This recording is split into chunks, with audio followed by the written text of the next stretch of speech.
This show may contain explicit language and/or spoilers.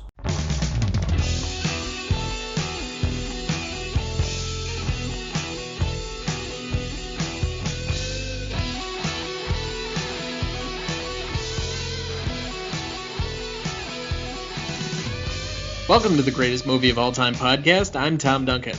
And I'm Dana Duncan. Tonight we apply our patent-pending Stanley rubric to the Grand Budapest Hotel, currently streaming on IMDb TV but can be easily accessed through your Prime account. But before we launch into this week's movie, next week we will be welcoming back another friend of the show, Rob Conlon from the Recruiting Hell podcast and Sweetfish Media. We'll be following up our earlier episode on Alien with its sequel, Aliens. You won't want to miss that one, so catch it on HBO Max before next week's show. With that, Dad, this is the only Wes Anderson movie that I think either of us has seen, and yet I have very warm memories about seeing this in theaters with you and the rest of the family when it came out. What do you remember about the Grand Budapest Hotel? The one thing that I remembered most about it is the actual thing I noticed about the film watching it again, which is just the vibrant cinematography and how it was so well crafted with the visual of the colors and the contrasts. It almost was painted as if it was a Renaissance painting by the stark contrast. For example, the elevator is bright orange, and then with the uniforms that they were wearing, which were purple, and so when they would sit in there, it would be just almost breathtaking with the vibrance of the color. So the color was something that stood out to me, of course. I don't think you could say anything different. The camera work is also something very novel to this movie. I really don't think there are too many other movies that I can remember that use a lot of this, although I'll be kind of commenting on that a little bit later. But simply put, and I called you when I started the movie, or I put it on the other night, 5 minutes in, and this just brought a smile to my face. Like, I was just literally smiling while watching the movie. I don't know why. In many senses, this is kind of a very dark, somber story, but there's just such a comedic timing and humor to all of this that it just is endearing to me. So I have very warm memories of seeing this in theaters with you guys, and just it was not at the time something that I thought anybody was suggesting was going to be up for Best Picture. In fact, I think this is the last movie other than Get Out that was a spring release that got nominated for Best Picture. Before that, it had been since 1991, or no, excuse me, Aaron Brockovich in 2000 and 1991's Silence of the Lambs were the last other spring releases that got nominated for Best Picture. So this wasn't something that I thought when we originally saw it was going to be this darling of the Oscars, and yet it got nominated for a ton of awards that year, I think an overall 9, which we'll get to here in a second.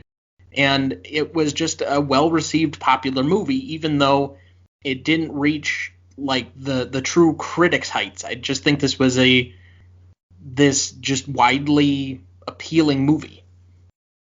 So basic plot summary overview. In the 1930s, the Grand Budapest Hotel is a popular European ski resort, presided over by concierge Gustave H, played by Ray Fiennes. Zero, a junior lobby boy, becomes Gustave's friend and protege. Gustave prides himself on providing first-class service to the hotel's guests, including satisfying the sexual needs of many of the elderly women who stay there. When one of Gustave's lovers dies mysteriously, Gustave finds himself the recipient of a priceless painting and the chief suspect in her murder. This movie was nominated for Best Picture, Director for Wes Anderson, Original Screenplay for Hugo Guinness and Wes Anderson, Cinematography and Film Editing. It won for Best Original Score for Alexandre Desplat, Production Design, Costume Design, and Makeup and Hairstyling. Some of the things that I've been including in our newsletter, but haven't necessarily ended up, I thought might be a good idea to maybe include in our general episode. So I'm going to actually include some interesting details that didn't necessarily or wouldn't necessarily otherwise make it to the show. So This was the highest grossing independent movie of 2014 and the highest grossing limited release movie of 2014. The fictional Republic of Zabroka was named after a Polish vodka liqueur named Zabrałka. The highest grossing movie to date of writer, producer, and director Wes Anderson's career. The soundtrack features a rare instrument, the balalaika, a 3-string triangular-shaped Russian folk instrument that was carefully chosen by Wes Anderson. Balalaikas come in various sizes, much like the violin, from prima to contrabass. Several dozen players from France and Russia gathered in Paris to record the soundtrack in Anderson's presence. The instrument is heard throughout the movie, but is most prominent in the second part of the official trailer, Down the Ski Slopes, with the balalaika's most popular theme, The Moon Shines. The cast includes 4 Oscar winners, Adrien Brody, Tilda Swinton, Fisher Stevens, and F. Murray Abraham, and 12 Oscar nominees, including Bill Murray, Jude Law, Jeff Goldblum, Edward Norton, Owen Wilson, Harvey Keitel, Bob Balaban, Tom Wilkinson, Willem Dafoe, and Ray Fiennes. Also Lucas Hedges and Saoirse Ronan. So, what is your elevator pitch for this movie / what is it about? It is a movie about it's a rags to rich story with zany characters who are colorful in and of themselves in a very unique situation, and the story of how one gets to where they are in life. All right, so elevator pitch is usually 5 words or less.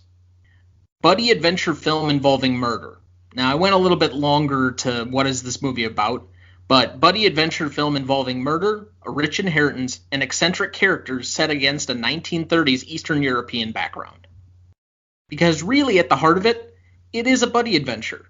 It's Gustave H and Zero and their relationship. That's the whole movie. Okay, who was your best performer then? My best performer was Ray Fiennes. Ray Fiennes did a admirable job of being both at the same time suave and slimy, personable and disdaining or dastardly, I guess would be a better way of putting it. There's just so many aspects of his character where he was a dichotomy, and he portrayed it so well. It took a lot of... I don't understand what you're saying. Well, he was both charming and slimy at the same time. You've said that, but what do you mean by dichotomy? He's 2 different things at all time, and some aspect of his personality or the character itself. You could, depending on what you wanted to focus on, he could either be very charming or he could be a creep. It's the same thing. That's what I mean by a dichotomy, which is there's 2 facets that you can look at it either way. It's a very subtle point that I saw in this film, especially with his portrayal. See, the way you present it seems to be, and so I'll say he's my best secondary performance, so we'll kind of get that out of the way. The way you present it is that it's 2 halves of a whole. He's both slimy, as you put it, which I think has a negative connotation. Correct. And charming. Yes. To me, I never really got the slimy part. Yes, he does some underhanded things and some things, but I think he does it with such a sincerity that it's not like the character that I would put down, and if you listen to the show, the Dan Le Batard show, you might understand, but the Stu Gatz character, he without shame. And I don't think of the Gustave H character as he without shame, just a person of goodness and grace that, yes, he does some questionable things or things that may not generally make sense to us, like sleeping with a bunch of older rich women. So you look at it as almost 2 halves of the whole, and I guess I just don't quite see it that way. I look at him as a maybe not the most wholesome character, because I wouldn't classify him as like saintly, but I think there is an elegance to go along with his charm. And so if you were to say maybe cunning, I think I'd agree with that more than slimy. Well, all right, this quote, which I'm going to nominate. She was dynamite in the sack, by the way. She was 84, Monsieur Gustave. I've had older, but you're young. It's all filet steak. But as the years go by, you have to move on to cheaper cuts, which is fine with me because, like those, more flavorful, or as they say, or so as they say. In other words, if you listen to that, just the delivery is charming, but you listen to the actual words, it's slimy. And that's what I'm saying. It had to be portrayed. You end up liking Gustave throughout the film, and you end up rooting for him.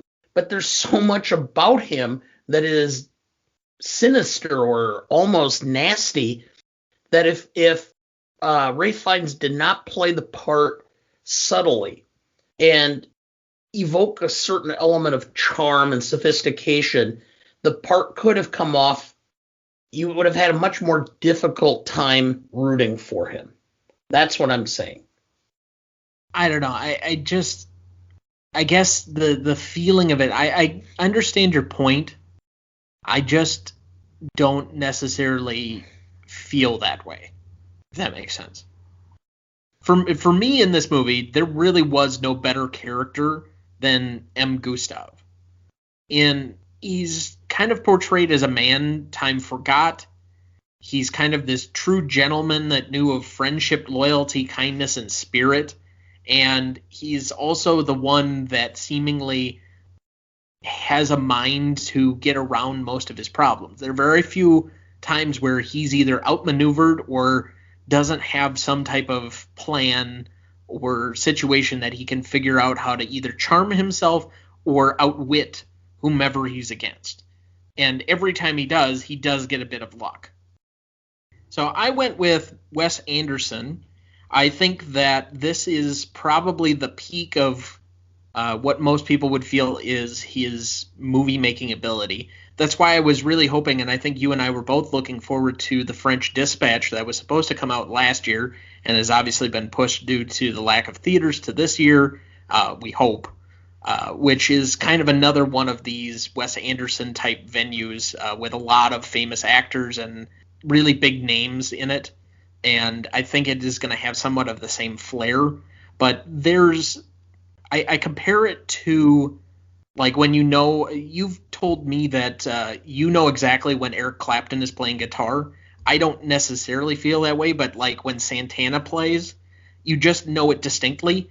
When you see a Wes Anderson film, I think this is so novel in its making, from a color palette to the camera work to kind of the humor and just the essence of it, that it's engaging, quirky, elegant, it's entertaining, and I'm bought in on whatever he does.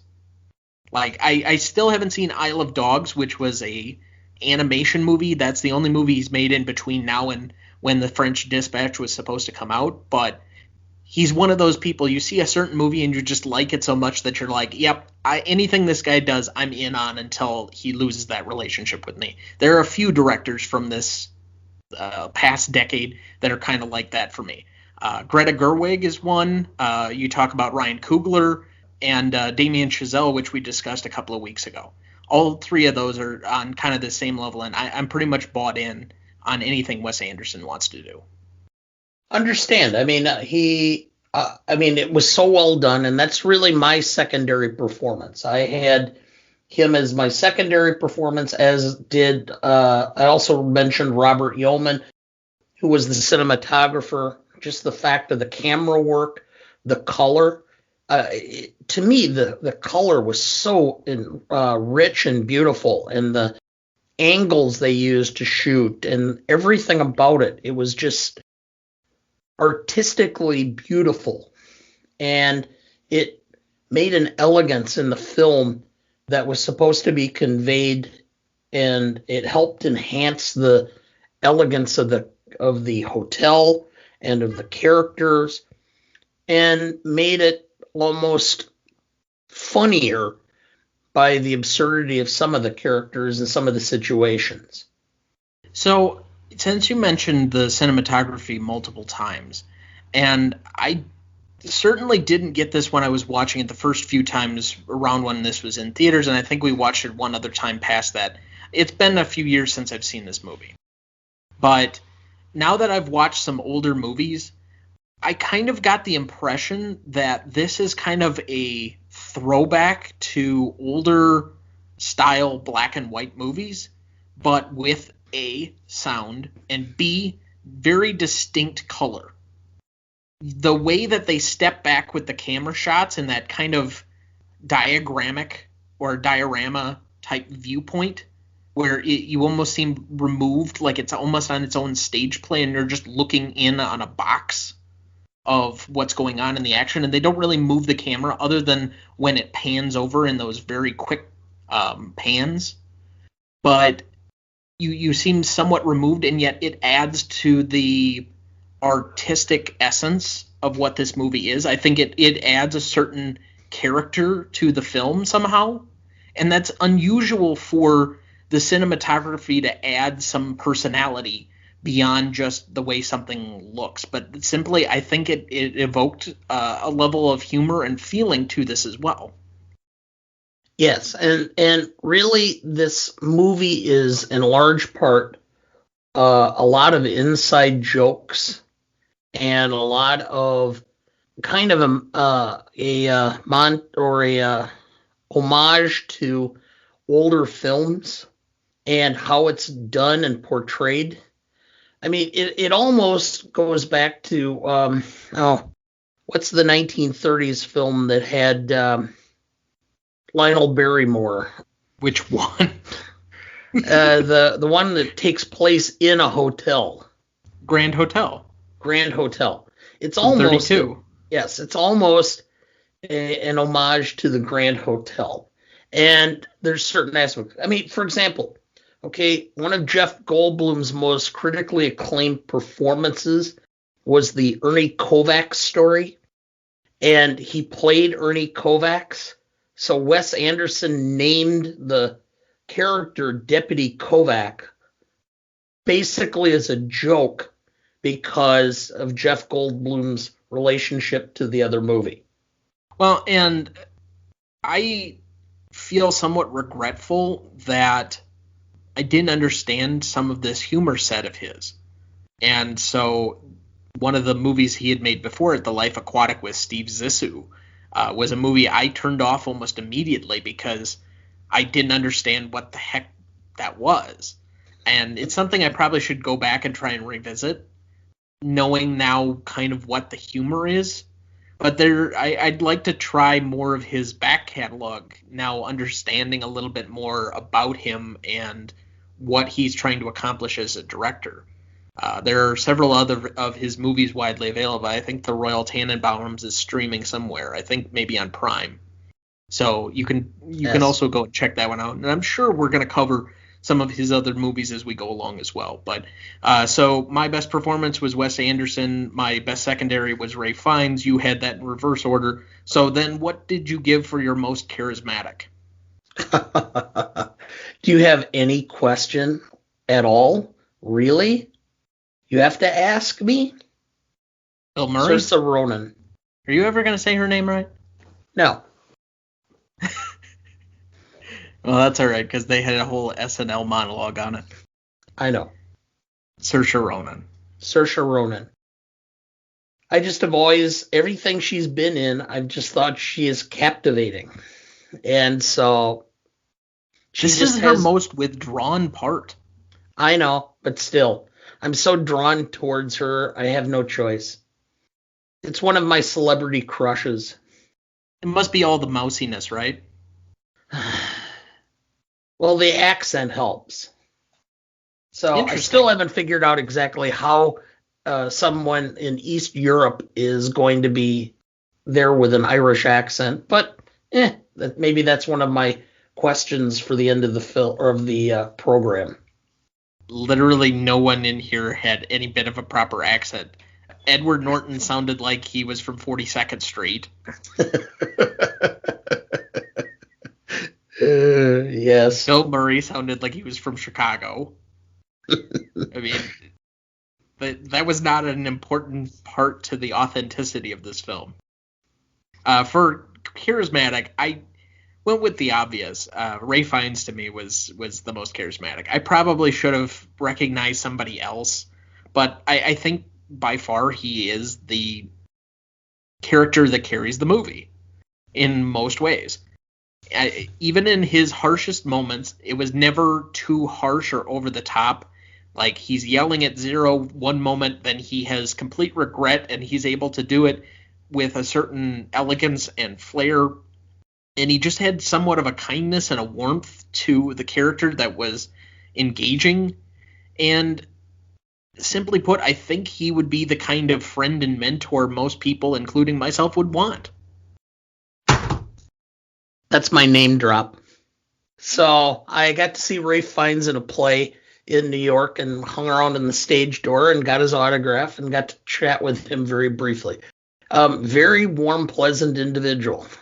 In some ways, I think in real life, he is a lot like Gustave. Probably not quite so suave, but there's a certain element. You just know that he is generally a nice person who's well liked. I could buy that. I really could. So, moving on to best scene. What do you have first? I have so many. I'm gonna go with the scene with Gustave and Madame D. First of all, when I saw it originally, I had no idea. So let me differentiate. Are we talking about the one where she's still alive or where she's in the coffin? Where she's still alive. Okay. I had no idea who was playing her. They did such a great job with the makeup that I did not know who it was originally. And I had to stop and think about it for a second and remember exactly who did play the part yet again. So, anyway, so I like that. It's Tilda Swinton, so we don't have lost audience members. Sorry. You're fine. I'm going to go with the Will reading as my first one. Like most of the scenes that I'm going to nominate, it was a funny moment to me. But it introduces us to more of the characters like Dimitri and Jopling and gives us kind of this scowling background. You get so much from the visual of those two particular characters as to what their personalities are going to be like. Dimitri with his mustache and his just like scowl, and then the almost Frankenstein look of Willem Dafoe's character Jopling. So, you know, they kind of set up the scene with everybody's come out of the woodwork. There's a grand fortune at stake, and Gustave pops up at the back of the room. And there's several lines I'm going to nominate here in our line reading in a little bit, but I think that whole sequence just is great fun. It goes back and forth. There's an anger and aggression. Somebody's dead, but it somehow works. And it also introduces us to the MacGuffin of the boy with apple. So I think for at least the first nominee, it was a fun scene for me. I have another one, and that is the codicil and the ultimate chase of Jopling of Kovac, ultimately climaxing in his death in the museum with the very almost disturbing view of him having his fingers chopped off. To me, that just is so Wes Anderson, and it's so dark and such dark humor at the same time that you don't know whether to be aghast to laugh. Oh, I definitely laughed. The three most sudden, like, gasp moments in most other people's films all made me laugh. The fingers getting cut off here as he murders Kovacs. There is the man with the large scar on his face. moment, which we'll get here to in a second, and then the end of the ski chase, which is another nominee for me. All three of those were just like rather sudden. They came immediately out of nowhere, and yet the surprise just goes immediately into laughter. Okay. The next one I was going to do was the Society of the Cross Keys. Just because, number one, it's Bill Murray. And this is the 7th different film that they've collaborated on. Bill Murray's also supposed to be in the French Dispatch whenever that does come out. It's fun whenever Bill Murray pops up. He's notorious for who he works with and how he does his schedule. Apparently you dial this landline to somewhere, and whether or not Bill actually ever responds, he notoriously does not have an agent. He doesn't book anything. So getting a hold of Bill is like a chore in and of itself, but he just likes to work with certain people, and so that's what he does. So he'll just randomly pop up in the most unusual places, but him being a fellow concierge of this weird network of concierges, and the network that they have in order to assist, and the weird repetitive nature that seemed to get funnier with each repeat. Oh, let me hang up and then get me so-and-so from this hotel. And just the way it kind of played out, I just thought it was humorous, and it was a good use of cameo. Well, all of the actors who did or played in that scene were longtime Wes Anderson collaborators. And so they just automatically, whenever he does a film, he looks for opportunities to put each of them in. So again, it's just a good use of cameo. Yes. No part is thrown away. The next one I had down to nominate was The Murder of Kovacs, so you've already nominated that one. Do you have another one to nominate? Yes, the prison escape. The absurdity of it. And of course, the guy's going to rat him out, and the guy with the scar ends up being, "It's you wonderful, sweet man." I think it was I don't know, I'll have to look up the quote, but I mean, just the absurdity of it. And of course, then arriving in the courtyard, and the other prisoners take off in the bus, and they're sitting there arguing or discussing their circumstances and the fact that Zero forgot to bring the perfume. Well, and even then, like, his yelling at him was minuscule, because then you get that moment of vulnerability that he's a refugee, and how that ends up working itself into the situation of the movie. But the next one I was going to nominate was actually just before that, and it's him being the prison concierge, essentially, taking the soup around to everybody. Because it's a humorous bit where, "Oh, I'm going to take it. Oh, you don't want any? Oh, your loss. Oh, you with the large face scar. Would you like some soup?" And it just kind of I don't know why it's funny, but it is. It's mush. Oh, excuse me. Yes, not soup, it's mush. But Yes. yeah, it's Ray Fiennes at his deadpan best. Yes, it's filling. It's warm and nutritious. But you also get, and I think this has to be the most unusual character of Harvey Keitel's career, the bald, tatted guy who helps plot the prison escape. Yes. I had forgotten he was in it until I saw that, and I'm like, okay, wow. I don't know. It's just another one of these fun scenes. All right. Do you have any more? The arrest. Because when Ed Norton comes to arrest him and he just takes off running, it's just like, wow. I mean, that's just so absurd. Like, you think you're going to get away, and I just found it comical. My last nominee is the ski chase. It's a good sequence. They somehow worked in the same personality of the cinematography into doing a chase scene, and it seemed to work out very well. That it was never completely out of character, and you would think that in a chase scene that you'd have to film it differently, but somehow they made it work. But to me, again, it's that final moment where Gustave is hanging off the cliff, and he starts like reciting some poem as Jopling's about to like try and cripple the rock or kick the rock down so that Gustave falls to his death, and all of a sudden Zero comes out of nowhere and just shoves him off the cliff. And then it's just Gustave's reaction, like, holy shit. And I don't know, for whatever reason, that movie's just, or that moment is just hilarious to me. I have one last nominee, which is the return to the hotel with Dimitri and the shootout. Yeah. How the absurdity of all of those bullets flying without one person getting hit. It was like they were all stormtroopers. Well, it was like they were in Naked Gun. How they would do the shootouts 2 feet away and, nobody ever got hit. It's just absurd.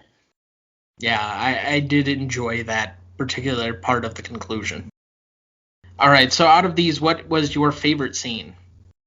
The prison escape was my favorite scene.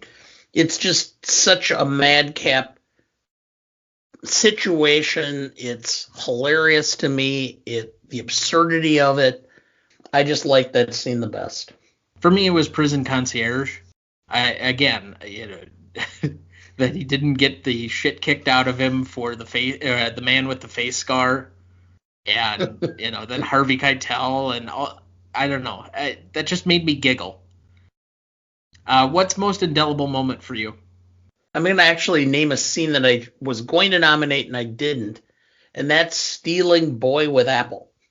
Because the absurdity of that, taking it and them running through the house, and, to me, that's something that I'll always remember. It's just the absurdity of how they went about just taking matters into their own hands. Mine is Saoirse Ronan's Mexico birthmark. No, not really. But that is something that is distinct to this movie. But no, for me, it was actually, I wouldn't say it's a moment, but the thing that, because I don't remember any one single moment of the movie. What I remember about this is Ray Fiennes, M. Gustave, and just the look of the film. I think those are the distinct things that immediately when you think about it, it's kind of a conglomeration of different moments into one thing. It's not any one thing that sticks out, but just kind of the look and feel of the movie. I have always been drawn to color and to contrast in color. One of the reasons. You mean you don't like 5 Shades of Brown? Come on now. She doesn't listen. I know. It's a family joke. I'm not an earth tones person. All right. That seems like a good spot to stop for one of our sponsors. We'll be right back. And now I want to tell you about Anchor. If you haven't heard about Anchor, it's the easiest way to make a podcast. Let me explain. It gives you smart creation tools that allow you to record and edit your podcast right from your phone, tablet, or computer, and helps you distribute them to all the major platforms like Apple Podcasts, Google, Spotify, and more. Plus, they help to hook you up with sponsorships like this one, no matter the listener size, which will help you fund your podcast. And best yet, it's free to use. Look, if you've ever had an itch to talk and express yourself about a topic you like, there is no better time than 2020 to do so. I've started 2 podcasts this year alone, including this one, and we use Anchor for each and every episode. So what do you have to lose? Download the free Anchor app or go to anchor.fm to get started making your own podcast today. All right, welcome back. Thank you for joining us after the break. Dad, do we have any in memoriams this week? Not really. I looked. I did not find anybody. I know that there was an actress by the name of Martha Stewart who was in her 90s that had done some films in the 30s. I'm assuming not the more infamous Martha Stewart. No, she was not the home stylist that's become fast friends with Snoop Dogg. She was a different Martha Stewart. So it's been a quiet week. And really, well, frankly, for a couple of weeks. Yeah, considering how busy 2021 has been so far, it's probably good. All right, so best lines then. What do you have first down? You're not getting boy with apple, you goddamn little fruit. How's that supposed to make me feel? Since you went in that direction, and this is in my funniest line category, if I ever learn you ever once laid a finger on my mother's body, living or dead, I swear to God I'll cut your throat. You hear me? I thought I was supposed to be a fucking faggot. You are, but you're bisexual. That was my next one. Gustave, what is a lobby boy? A lobby boy is completely invisible, yet always in sight. A lobby boy remembers what people hate. A lobby boy anticipates the client's needs before the needs are needed. A lobby boy is, above all, discreet to a fault. Our guests know that their deepest secrets, some of which are frankly rather unseemly, will go with us to our graves. So keep your mouth shut, Zero. Rudeness is merely the expression of fear. People fear they won't get what they want.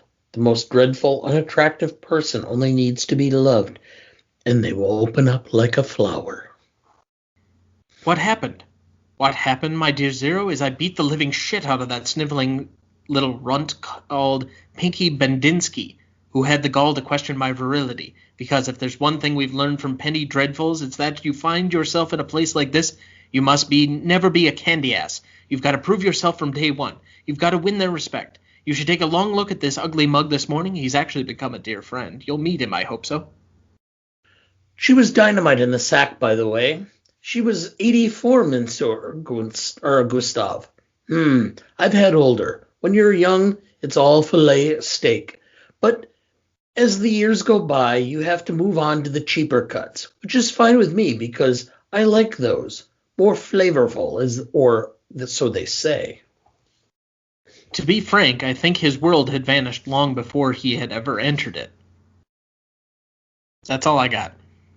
That's primarily, I had a bunch of others, but they're not that great, but there were a lot of good lines in here. I think the delivery is better than the lines themselves. Yes.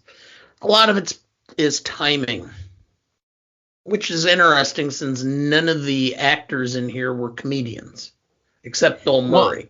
But I think that has more to do with the direction and getting that timing out of the actors. You could also say to a certain degree it's probably editing. Yeah, and from what I understand in doing some research outside, Wes Anderson is much more of a controlled director. He wants precision with the script. There's not a lot of ad-libbing. There's not a lot of freestyling. And some of the actors have problems with that.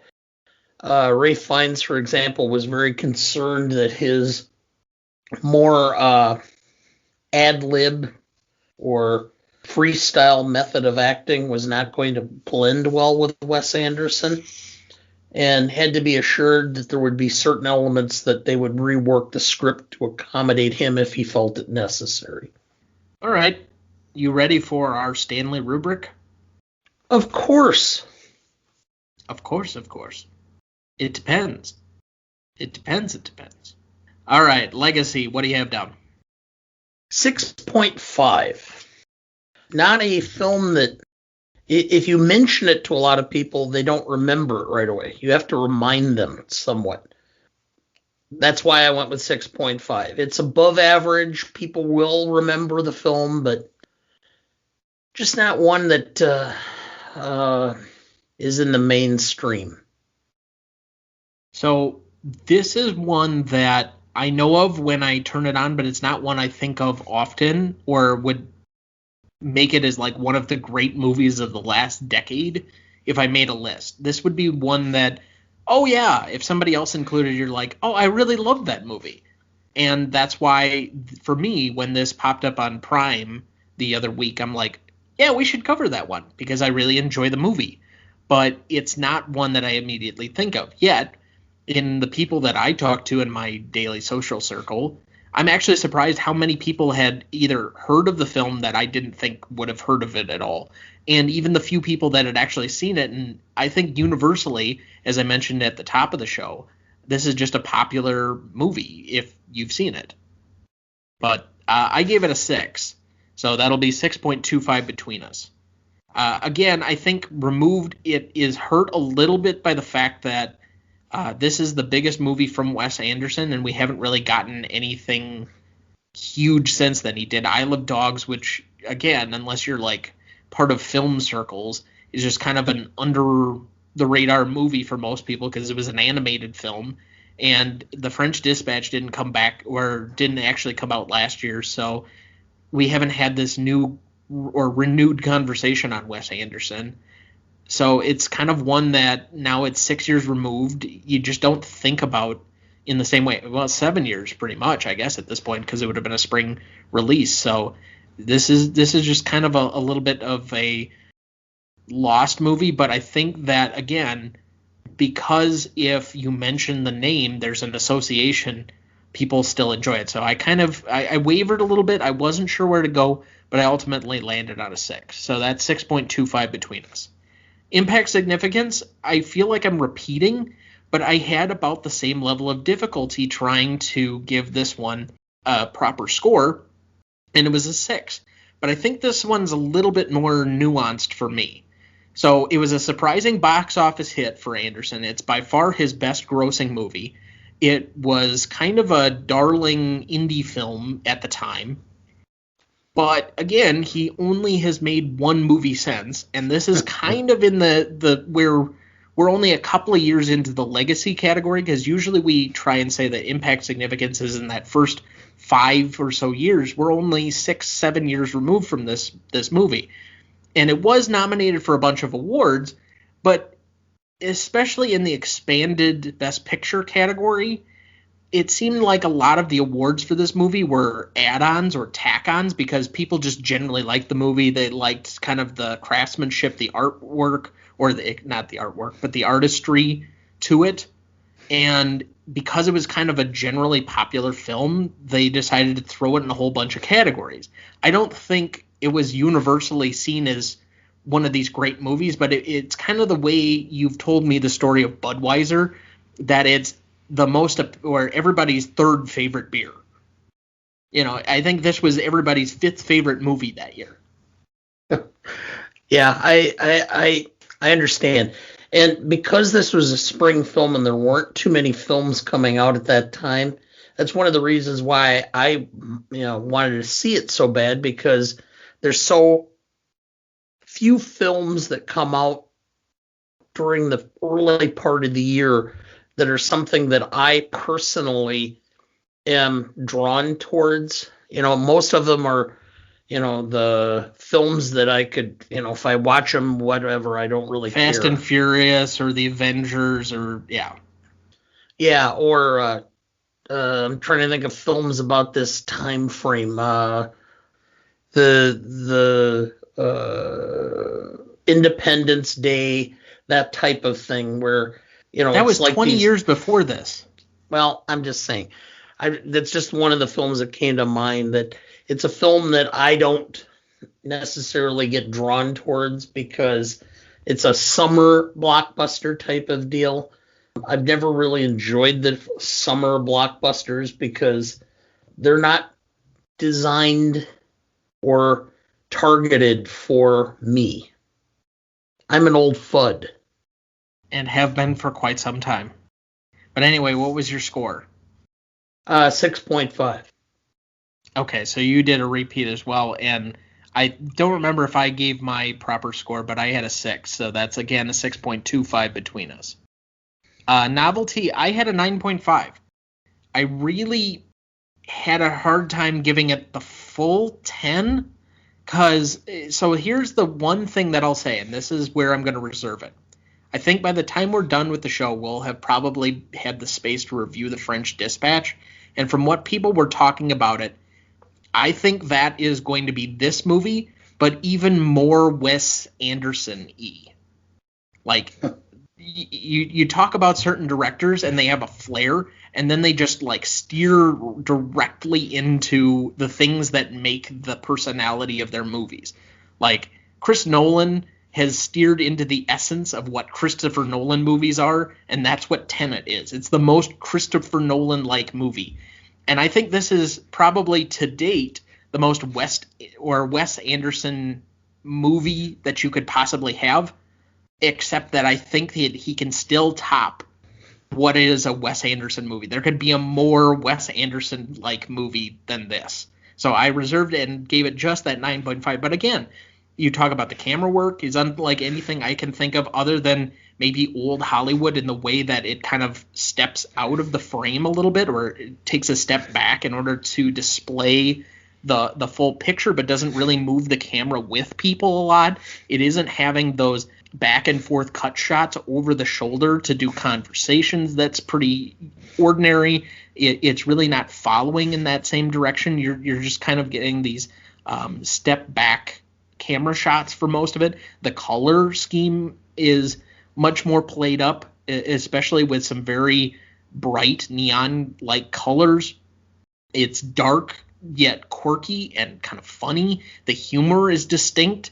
I just think this is, again, I take it back to like a really classic guitarist when you know exactly how they play, and they have such a distinct and unique style. Wes Anderson and certain other directors, I know their movies immediately upon watching a small section of their movie. And so to me, this is a 9.5. I had 9.5. The visual aspect of the film, Wes Anderson is well known for his color and for his cinematography and for his film angles and shots and such. And to me, that was the case. The only reason this didn't get a 10 for me is because the ensemble humor film has been done before, but I don't know if it's been done in quite the same way with the level of dark humor that it was. So I couldn't give it more than a half a point reduction. So that's where I came up with 9.5. All right. So classicness, if you don't mind, I'll try and go first. I don't know if we're far enough removed to find the cringe moments in this movie yet. So ultimately, I had to kind of start from the 10, and usually I start from the 10 and then just knock points off as I find something cringy about it. But the humor's still there, and it doesn't have any real ugly moments. They don't make fun of people for the sake of making fun of people. They're in Eastern Europe, and they feature people from all over the place, but like one of the primary characters is kind of Middle Eastern heritage. So you don't even really have that, and you do have distinct types of people in this one, even if it's not the fullest diversity movie, but it's supposed to be 1930s Eastern Europe, so I don't know how far you could have leaned into all of that. You have mentions of a refugee. I guess the one moment that I can think of is the use of the word, the let's say homosexual slur starting with an F. Outside of that, I can't think of anything cringy yet, and so I think this category should be revisited at some point, but 9.5 for me. I had a little more problem with it because I thought that there was a certain element of taking advantage of elderly women. Sure. Okay. That I had a problem with. I know it was done for comedic effect and whatever, and the whole problem with the homosexuality and the bisexuality and the comments made. So I went with a 7.5 for that. So I maybe I'm a little hypersensitive during the Me Too era of how people can use their positions to take advantage of the weaker. I don't know if I want to use the term. I'm using that very broadly. Taking advantage of elderly women. So to that extent, that's why I went with that. So to me, that's somewhat of an argument, and gosh, we're not the people to be having this discussion, but it's the difference between first age and second age feminism and where the agency lies. I never really felt that he was necessarily taking advantage of the women. I mean, if you see it in that light and it's played up as such, I think I would see it the way that you do, but I feel the way it's portrayed is just different, and I don't see that these women, particularly in this case, Madame D, is without agency. especially because he's a concierge. He's portrayed as somewhat disposable in his own right. So I guess you and I, again, and that comes back to our discussion at the top of the show with Slimy. I don't have that. So I can respect that you see it that way, but you and I are going to have very different feelings on that one aspect of the film. So what did you have for rewatchability? I did a 7.5 on that as well. It's a film that if it's on and I see it on, I may stop and watch a bit. I'm not going to go out of my way if I see it on the screen or on the listings to go and watch. But I mean, it's a fun film, and it's something that I would watch if under certain circumstances. I don't have to necessarily be in the right frame of mind. It's going to be something that I would enjoy, and I could sit and watch for a few minutes or for most of the film if necessary. So this is not going to be one of my favorites. It's not even in the next rung, because I reserve that for like the top of the top for me, that I can put on at almost any time and I'm going to get enjoyment or humor or whatever else. And despite knowing that I very rarely rewatch films, but there are certain films that I just enjoy watching.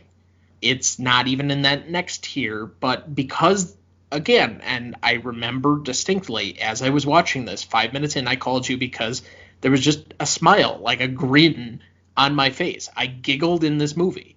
Like, I don't know why it has that effect on me, but it's just engaging and entertaining and enjoyable. So I gave it an 8.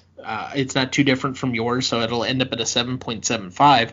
But it's kind of not one of those top rung movies, but it's not too far down the list where I really start to, like, under 5 is usually where it's kind of a rough watch for me. 5 is average, like I can sit through it, but I only do that because I have to, sort of thing. And anything above a 5 is enjoyable that I could rewatch it. So that's kind of where my gradation comes in. Just for the listening audience of where I am with rewatchability is a 10. Okay, I've had the last few weeks from hell as far as deadlines and commitments and work and things that have been going on. And so my go-to is going home, sitting in front of the TV and just vegetating watching MASH. Even though I've seen every episode probably 20 times, that's a 10 to me because I can laugh, I can smile, and it's just comforting, and I don't have to do anything except react to what's going on the screen. So that's a 10 for rewatchability to me. And yet, we're doing a film podcast where you said 10 for rewatchability was a TV show. I'm just teasing. All right, so audience score, Google had it at a 94%. Rotten Tomatoes had it as an 86%. That'll average out to a 9. So just to recap, 6.25 for legacy, 6.25 for impact significance, 9.5 for novelty, 8.5 for classicness, 7.75 for rewatchability, and a 9 for audience score leads to a 47.25 overall score. And you can find that on our list, which is in the show notes. So make sure that you stop over there. The episode show notes are also available in the show notes for every episode. So just click on the episode title in whichever podcast platform you're using. You should be able to find all of that. We do have, this is now our 55 or 55th different movie. You should be able to find the whole list so far. Again, if you'd like to sign up for our newsletter, I'll get to that here in a second. But you can do so by signing up on the website. The subscription form is at the bottom. Remaining questions. Why was the author a national hero? Okay. Yeah. I had a struggle for the most part with coming up with any remaining questions, but for whatever reason, that one stuck out to me. I have one, and it was a line I almost used as the funniest line, which is where he looks at Madame D's fingernails and goes, "It's not that I don't like it, it's that I'm physically repulsed." What possible color, because it really doesn't show it, is that repulsive that somebody would make that comment? Oh yeah, that was a great moment. I really should use that line. It's not that I don't like it. I'm just completely repulsed. Because you're expecting. Yeah, that should have been in funniest line. I had half a mind to use that with your mother sometime when she asked me if I like something. She goes jean shopping.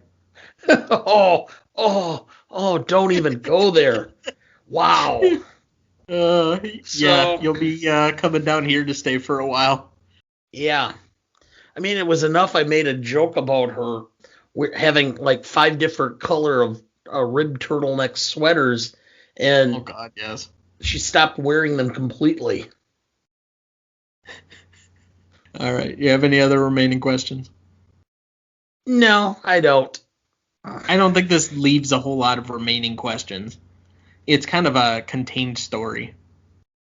I guess if I had any other like open-ended stuff, it's why Agatha had to die, but I think it sets up the story plotting a lot different, because F. Murray Abraham's portrayal of Zero Mustafa has to be somewhat nostalgic in order to make the rest of that plotting work. And so she would have had to die.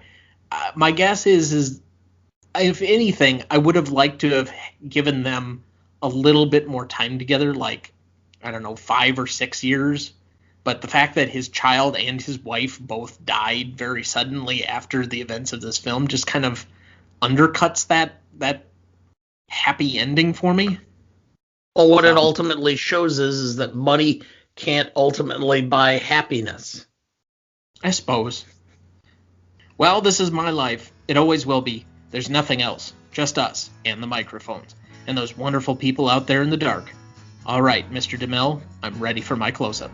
Again, next week we will be doing Aliens with our previously mentioned returning guest, Rob Conlon. So catch that one currently on HBO Max. You won't want to miss it. Please like, subscribe, review, or whatever on whatever platform you have so that you can join in on our fun. You can also email the show at greatestaltimemoviepodcast@gmail.com. You can find us on Instagram at gmodepodcast. The Greatest Movie of All Time is a production of Ronnie Duncan Studios. Our show is mixed, edited, and written by Thomas Duncan. Our music is thanks to Purple Planet Music. Our technical provider and distributor is Anchor FM.